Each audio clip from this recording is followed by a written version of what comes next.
Hello नमस्कार दोस्तों, स्वागत करता हूं अपने इस चैनल लॉर्ड स्टडी के ऊपर। और आज का जो टॉपिक होगा बहुत ही ज़्यादा ज़बरदस्त यहाँ पर टॉपिक होने वाला है। और जो टॉपिक का नाम है वो है वैद्युत फ्लक्स, आप कह सकते हो इलेक्ट्रिक फ्लक्स। इलेक्ट्रिक फ्लक्स क्या होता है उसके बारे में जानेंगे इस वीडियो में। और 12th के लिए बहुत ज़्यादा हॉट टॉपिक यहाँ पर बनने वाला है। और जितने भी टॉपिक आपको हॉट टॉपिक पढ़ने हैं जो एग्जाम की दृष्टि से बहुत ज़्यादा यहाँ पर महत्वपूर्ण है, वो सारे लिंक आपको डिस्क्रिप्शन में मिल जाएंगे। कूलाम का नियम पढ़ना है वो भी डिस्क्रिप्शन में मिल जाएगा। सेकंड, आपको अच्छी अवस्था और निरक्षीय अवस्था के बारे में जो डेरिवेशन है, जो 4 नंबर के हार्ड डेरिवेशन है, वो भी आपको हमारे इस चैनल पे मिल जाएंगे। सेकंड, हम आपको एक बात और यहाँ पर डिनोट कर देना चाहते हैं, अगर आप मन लगा करके पढ़ाई करना चाहते हैं बेहतर तरीके से, तो आप हमारे इस चैनल से जुड़ें और अपने तैयारी को, अपनी सफलता को बेहतर बनाएं। आप यहाँ पर positive and negative charge and आवेश के बारे में अगर आपको जानना है तो वो भी वीडियो का जो लिंक है वो भी आपको डिस्क्रिप्शन में मिलेगा, उसको भी आप देख सकते हो। लेकिन आज का जो टॉपिक है वो है बहुत ही जबरदस्त टॉपिक, वैद्युत फ्लक्स। गुरुजी, वैद्युत फ्लक्स क्या होता है? कहानी की शुरुआत करने से पहले मैं आपको हिंट कर देना चाहता हूं, आप पेटी पैक होकर के बैठ जाइए और जो मैं इधर पढ़ाऊं वो माइंड में स्कैन करिए। तो पहला टॉपिक, बेहतरीन टॉपिक यहाँ पर वैद्युत फ्लक्स। वैद्युत फ्लक्स की बीमा क्या होती है हम इस वीडियो में जानेंगे। सेकंड, वैद्युत फ्लक्स का मात्रक क्या होता है उसको भी हम जानेंगे। तो चलिए कहानी की शुरुआत करते हैं बेहतर अंदाज में। यहाँ पर देखो, वैद्युत फ्लक्स यानी इलेक्ट्रिक फ्लक्स किसी वैद्युत क्षेत्र में किसी काल्पनिक पृष्ठ से गुजरने वाली लंबवत दिशाओं में गुजरने वाली कुल वैद्युत रेखाएं की जो संख्या होती है उन्हें वैद्युत फ्लक्स कहते हैं। परिभाषा याद हो गई, डेफिनेशन में कोई दिक्कत नहीं होगी। अब समझेंगे कि डेफिनेशन में छुपा क्या है। हमने कहा कि किसी काल्पनिक पृष्ठ का मतलब होता है किसी पृष्ठ को एज्यूम कर लिया गया हो और उस पृष्ठ से लंबवत रेखाएं गुजरती हैं, ना कि गुरुजी टेढ़ी मेढ़ी, जिगजैग नहीं, लंबवत, परपेंडिकुलर रेखाएं गुजरती हैं। और उस परपेंडिकुलर रेखाओं की जो संख्या होती है वो असंख्य होती है, बहुत ज्यादा होती है भाई साहब जी। उन्हीं संख्याओं को क्या कहते हैं? वैद्युत फ्लक्स कहते हैं। लेकिन जो ये काल्पनिक पृष्ठ होता है ये वैद्युत क्षेत्र में उपस्थित होता है। आप कहोगे कि वैद्युत क्षेत्र क्या होता है? चलिए मैं इसको भी थोड़ा एक्सप्लेन कर देता हूं कि वैद्युत क्षेत्र क्या होता है। वैद्युत क्षेत्र क्या होता है, यहाँ पर इसका मैंने लेक्चर बनाया है वैद्युत क्षेत्र के ऊपर, आप देख सकते हो। लेकिन चलो मैं थोड़ा सा हिंट आपको दिए देता हूँ।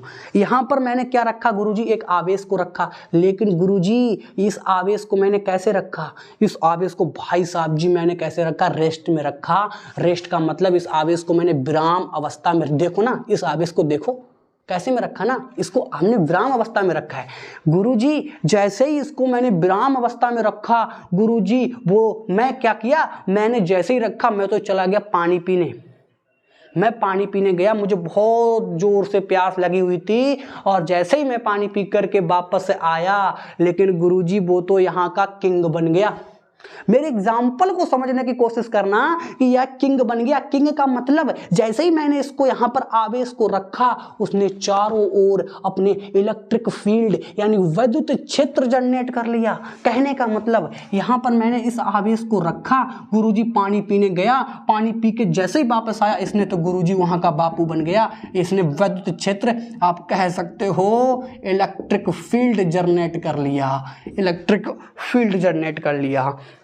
तो ये तो काल्पनिक पृष्ठ की बात हो गई। काल्पनिक पृष्ठ में जो ये वैद्युत क्षेत्र में जो काल्पनिक पृष्ठ है उससे जो रेखाएं गुजरती हैं ना, लंबवत, परपेंडिकुलर, उसी को वैद्युत फ्लक्स कहते हैं। अब समझने की कोशिश करते हैं, बिल्कुल पेटी पैक होके समझना। और गुरुजी मुझे कमेंट चाहिए कि हम जो यहाँ पढ़ाएंगे वो सीधा माइंड में स्कैन होगा, खोपड़ी में एक एक बात समझ में आएगी, एक एक बिंदु पे बात करूंगा। तो यहाँ पर देखो, यहाँ पर हम इस पूरे वैद्युत फ्लक्स की यहाँ पर गणना करेंगे। तो यहाँ पर लिखना पड़ेगा कि संपूर्ण गोलीय पृष्ठ के लिए, संपूर्ण गोलीय पृष्ठ के लिए हम देखेंगे कि जो फाई है, फाई बराबर सरफेस इंटीग्रल डी फाई। आगे समझने की कोशिश करना। फाई बराबर सरफेस इंटीग्रल डी फाई की जगह आप लिख सकते हो E vector into D A vector. क्यों लिख सकते हो? क्योंकि यहाँ पर जो ये फॉर्मूला है, ये जो रेखाएं जो निकल रही हैं ये लंबवत निकल रही हैं, जिसको मैंने एक्जूम किया है, इसको जो काल्पनिक जो पृष्ठ है उससे जो रेखाएं निकल रही हैं E vector into D A vector. तो वहां पर यही बात कंडीशन यहाँ पर लागू होगी। तो यहाँ पर लिख सकते हो फाई बराबर ई वेक्टर, जैसे ही हम वेक्टर को यहाँ पर हटाएंगे ई डी ए लिखेंगे तो यहाँ पर कॉस थीटा आपका आएगा। कॉस थीटा आएगा तो यहाँ पर लिखोगे कि फाई बराबर सरफेस इंटीग्रल, यहाँ से देखिएगा सरफेस इंटीग्रल को थोड़ा सा मैं हटाए देता हूँ, यहाँ पर आप समझने की कोशिश करना कि यहाँ पर आपका आएगा E cos theta into surface integral D A. अब इसको मैं आगे की कोशिश, यहाँ पर देखो ई कॉस थीटा को मैंने अलग कर लिया, इस सरफेस इंटीग्रल को मैंने अलग कर लिया, यहाँ से आया आपका फाई बराबर E cos theta into D A. जो सरफेस इंटीग्रल डी ए है इसकी जगह पर हम गुरुजी ए को लिखते हैं, एरिया को लिखते हैं कि जो इसने चारों ओर का जो एरिया घेर रखा है यानी क्षेत्रफल। लेकिन गुरुजी क्षेत्रफल से याद आया, भाई साहब जी मैं आपसे एक क्वेश्चन पूछता हूँ, क्षेत्रफल का मात्रक यूनिट क्या होता है और क्षेत्रफल की विमा क्या होती है, डायमेंशन क्या होता है? ये कमेंट बॉक्स में मुझे कमेंट करके बताना कि क्षेत्रफल की विमा क्या होती है प्लस की डायमेंशन क्या होती है, वो मुझे आप जो है कमेंट करना अच्छे तरीके से। यहाँ पर देखिए आगे यहाँ पर आ जाएगा फाई बराबर ई है, ए को मैंने इधर किया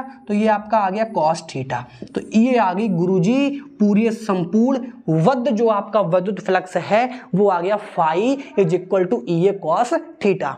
अब देखो इसके बाद में हम गुरुजी इसका मात्रक जानेंगे, मात्रक यानी इसका यूनिट समझने की कोशिश करेंगे। यूनिट क्या होता है? यूनिट आपका होता है न्यूटन इंटू मीटर स्क्वायर प्रति कूलम, ये तो इसका यूनिट होता है। या इसका एक यूनिट और आप लिख सकते हो वोल्ट मीटर। क्या लिख सकते हो? वोल्ट मीटर भी इसका यूनिट लिख सकते हो। तो गुरुजी अब देखो आपने यूनिट जान लिया, लेकिन सबसे बड़ा पता क्या है, प्लेइंग जब आप खेला होगे, मतलब मेरा आप ये समझ सकते हो कि यूनिट आपको पता है, यूनिट पता है तो डायमेंशन भी निकाल सकते हो। डायमेंशन निकालने का सबसे अच्छी जो ट्रिक है वो गुरुजी अगर आपको फॉर्मूला पता है तो आप डायमेंशन निकाल सकते हो, सबसे अच्छा फंडा है। तो यहाँ पर देखो यूनिट आपको मैंने बता दी कि न्यूटन इंटू मीटर स्क्वायर प्रति कूलम। अब यहाँ पर हम क्या करेंगे गुरुजी, इसकी विमा निकालेंगे। मैं थोड़ा सा इसको यहाँ पर रफ किए देता हूँ, आप समझने की कोशिश करना। दोबारा से मैं इसको लिखता हूँ यहाँ पर, तो यहाँ पर मैं लिखता हूँ क्या, इसकी मैंने जो मात्रा लिखा था न्यूटन इंटू मीटर स्क्वायर प्रति आपका यहाँ पर क्या होगा कूलम। तो न्यूटन क्या होगा, न्यूटन आपका होगा MLT-2। अब कैसे होगा गुरुजी, यहाँ पर देखो क्लास 11th में आपने डायमेंशन पढ़ी होगी, डायमेंशन में आपने न्यूटन का फॉर्मूला पढ़ा होगा। न्यूटन यानी जो होता है वल का यूनिट क्या होता है, न्यूटन। वल का यूनिट क्या होता है, न्यूटन। तो आप कह सकते हो कि force is equal to mass into acceleration. तो आप क्या कह सकते हो, द्रव्यमान इंटू त्वरण। वल बराबर क्या होता है, द्रव्यमान इंटू त्वरण। वहां से आपने एक डायमेंशन निकाली थी MLT-2, याद आया? क्लास 11th का फर्स्ट चैप्टर ही आपका बनता है यूनिट एंड डायमेंशन। तो वहां से आपने वल की डायमेंशन बहुत ही अच्छे से पढ़ी होगी, वही कंडीशन यहाँ पे लग रही है। यहाँ पर MLT-2 मीटर क्या है गुरुजी, मीटर लेंथ।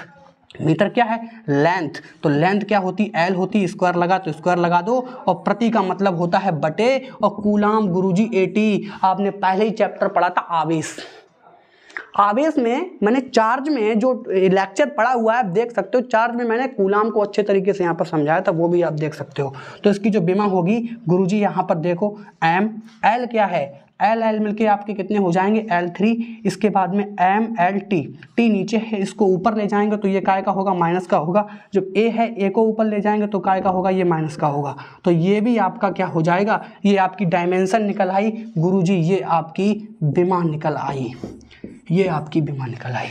मैंने सारी चीज़ें कंप्लीट करवा दी, आपको डेफिनेशन बताई, प्लस जो पूरे वृत्त यानी काल्पनिक पृष्ठ का जो विद्युत फ्लक्स है उसको भी मैंने समझाया। सेकंड, इसकी मैंने यूनिट बताई और आपको डायमेंशन निकालने में कभी कोई प्रॉब्लम नहीं होगी। अगर आपको यूनिट एंड उसका फॉर्मूला पता है तो आप अच्छे तरीके से डायमेंशन निकाल सकते हो। उम्मीद करता हूं आपको ये वीडियो बहुत ही अच्छा लगा होगा, और ये वीडियो अगर अच्छा लगे हमारे चैनल को सब्सक्राइब करना। जितने भी लेक्चर हैं सारे लेक्चर के लिंक जो है आपको डिस्क्रिप्शन में मिलेंगे। कूलाम के नियम का लिंक भी आपको डिस्क्रिप्शन में मिलेगा, plus positive and negative charge क्या होता है उसके बारे में भी लिंक आपको डिस्क्रिप्शन में मिलने वाला है। तो आप हमारे इस चैनल से जुड़ें, प्लस हमारे चैनल को सब्सक्राइब करें, बेल आइकन भी यहाँ पर प्रेस कर लें जिससे आपको फर्स्ट वीडियो आपके पास आए और आप अपने एजुकेशन को और भी ज़्यादा यहाँ पर बेहतर बना सकें, अच्छा बना सकें। तो इसी के चलते मिलता हूँ आपको नेक्स्ट वीडियो में एक और ज़बरदस्त टॉपिक के साथ। तब तक के लिए बाय बाय, जय हिंद, जय भारत।